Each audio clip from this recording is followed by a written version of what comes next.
Jodi Arias ishte një grua rreth 25 vjeç që jetonte në Kaliforni dhe që, sipas të gjithëve që e njihnin, dëshironte me çdo kusht një të dashur, dikë që ta donte me të vërtetë.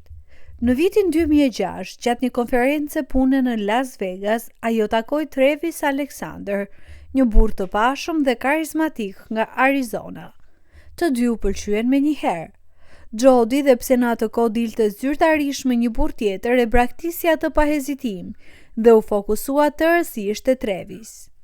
Distanca mes Kalifornisë dhe Arizonës nuk i ndali. Travisi ishte mormon praktikues dhe synimi t'i afatgjat ishte të martohej me një vajzë të së njëjtës fe. Jodi, pa u menduar dy herë, u konvertua në mormonizëm. Madje vetë Travis e pakëzoi atë në kish, që nga i momentet ta filluan një lidhje zyrtare në distancë. Telefonoheshin çdo ditë, udhëtonin bashkë, kalonin kohë si çdo çift i dashuruar dhe marrëdhënia e tyre fizike ishte jashtëzakonisht intensive. Edhe pse Travisi ndiej fajtor për shkak të besimit të tij që i ndalonte marrëdhëniet seksuale para martese, kjo nuk i pengoi të dy të vazhdonin. Miqtë e Travisit e paralajmëruan shpesh se Jodi nuk ishte shëndetshme për të. Ata vinin re sjellje xheloze dhe posesive.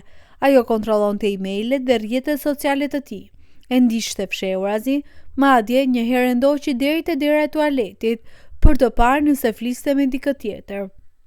Megjithatë, Travisi nuk e largoi. Për Shën Valentin madje i dhuroi një set me bluze dhe short kur shkruaj emrin e tij, Travis Alexander. Në fillim të vitit 2007, pas vetëm 4-5 muajsh lidhjeje, Jodi zbuloi në telefonin e Travisit mesazhe me gra të tjera. Dhe pse e dinte që ai ishte flirtues, këtë herë e konsideroi si tradhti dhe ata u ndan. Por Jodi nuk u dorëzua. Në vend që të largohej, ajo u zhvendos nga Kalifornia në Arizona dhe u vendos vetëm disa minuta larg shtëpisë së tij. Edhe pse ishin të ndarë, vazhduan të takohen dhe të kenë marrëdhënie seksuale. Për ta bërë situatën dhe më absurde, Jodi filloi t'i pastronte shtëpinë Travisit për para.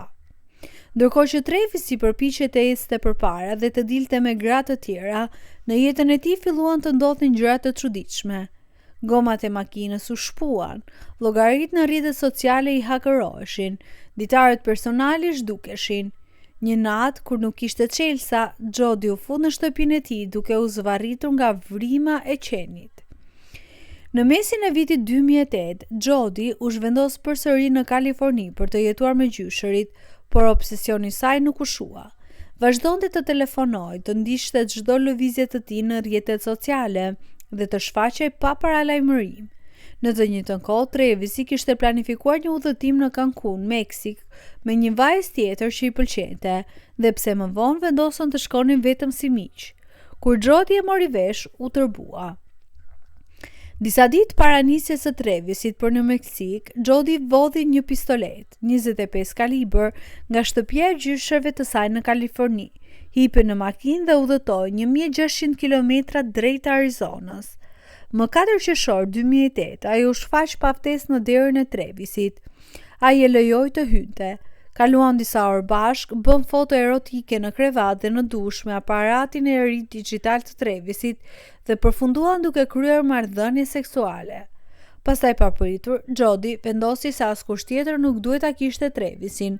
Mori një thik që besoi ta kishte fshehur me vete dhe goditi 27 herë në shpinë, gjoks dhe kokë për t'u siguruar që ai kishte vdekur. I preu fytin nga veshi në vesh dhe në fund i qelloi një herë në kokë me pistoletën e vjedhur. Ndërsa Travisi po jepte shpirt në dyshemën e banjës, aparati fotografik aksidentalisht shkrep një foto të fundit të tij, duke regjistruar momentin e vdekjes. Jodi tërhoqi trupin e pajet drejt dushit, u përpoq talante për të zhdukur gjurmët, pastaj hodhi aparatin, çarçafet e përgjakur dhe rrobat në lavatriçe. Më pas u largua sikur të mos kishte ndodhur asgjë. 5 ditë më vonë, më 9 qershor 2008, miqtë e Travisit të shqetësuar që nuk u përgjigjej, hyrën në shtëpinë e tij dhe e gjetën trupin në gjendje të rëndë dekompozimi. Policisë i thanë menjëherë për ish të dashurën e çmendur, Jodi Arias. Kur kontrolluan aparatin që u gjetë rastësisht në lavatriçe, Fotot me timestamp e vendosën Jodi në shtëpi pikërisht në orët e vrasjes. Jodi Arias u arrestua, u gjykua dhe pas një procesi të gjatë të transmetuar gjërësisht në maj 2013 u shpall fajtore për vrasje të shkallës së parë me paramendim. Në vitin 2015 u dënua me burgim të përjetshëm pa të drejtë lirie me kusht. Ajo vazhdon të jetë e burgosur edhe sot. Historia e Jodi Arias dhe Travis Alexander mbetet një nga rastet më tronditse dhe më të diskutuara në historinë e krimeve amerikane, jo vetëm për shkak të brutalitetit të paparë të vrasjes, por edhe sepse tregon se deri ku mund të çojë një person obsesioni pa kontrolluar, xhelozia dhe refuzimi për të pranuar fundin e një marrëdhënieje. Ajo që filloi si një romancë intensive dhe me sa duket e ndërsjellët, u shndërrua gadar në një spirale posesiviteti, manipulimi dhe, në fund, dhune të paimagjinueshme.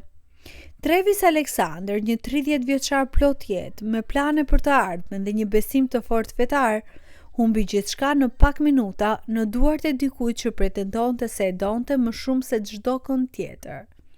Sot, Jodi Arias kalon ditët e saj në qelinë e burgut Perryville në Arizona, e dënuar me burgim të përjetshëm pas një shpresë për liri. Ajo ka dhënë versione të ndryshme gjatë viteve, nga nuk mbaj mend gjë te ishteve të mbrojtje dhe më pas 2 persona të maskuar hyrë në shtëpi.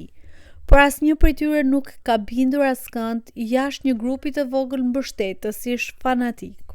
Për familjen dhe miqtë e Travisit, drejtësia ligjore erdhi, por dhimbja nuk u shua kurrë.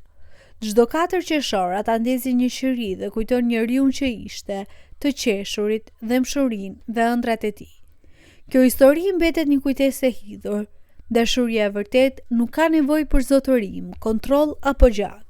Kur dashuria shndërrohet në prodhsi, ajo pushon së qëni dashuri dhe nganjëherë përfundon në një dush të përgjakur në një shtëpi të qetë në Mesa, Arizona.